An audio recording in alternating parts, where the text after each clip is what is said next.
Маски подешевели, перчатки, антисептики подорожали. К таким выводам пришли аналитики компании Toxacom. Так, по их данным, средняя цена перчаток в России 181 рубль за упаковку. За пачку масок приходится отдавать по 113 рублей. 28 рублей на пару. Перчатки, это вот обычные резиновые, да?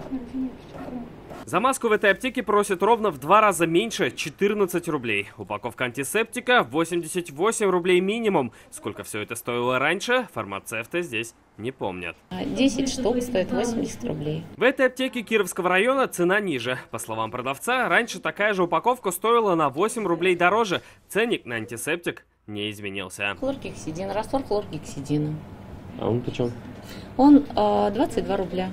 22 рубля есть, за 17 рублей есть. А раньше также стоили? Да, он всегда по такой цене. В любом случае, главное, что все защитные средства есть в наличии. Спрос на них растет. В торговых центрах и в магазинах усиливается контроль за соблюдением санитарных мер. Но в то же время покупателей в них становится меньше. Увеличивается количество заболевших. Это, как-то люди опасаются, поэтому посещают меньше такие общественные места. А по сравнению с прошлым октябрем? Да, по сравнению это намного, конечно, уменьшилось это в разы. Все-таки с этой пандемией, поэтому меньше, гораздо меньше.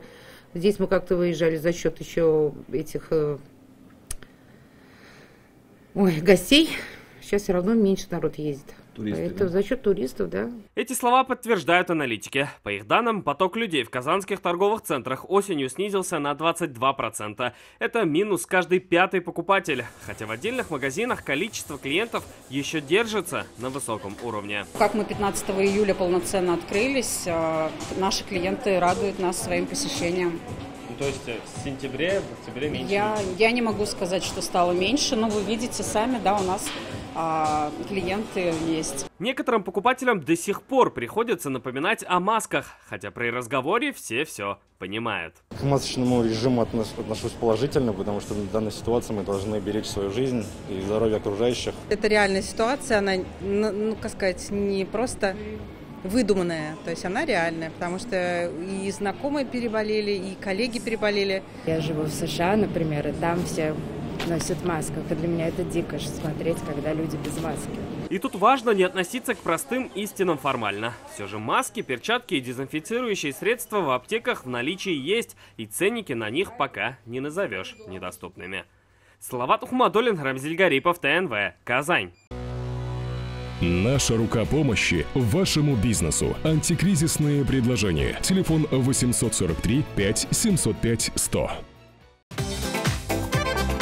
Көтелмәгән кунак көттөреп кенә интернет челтәрләренә дә килеп җитте. Хәзер бу фильмның барлык серияларын ТНВ.ру сайтында карап була.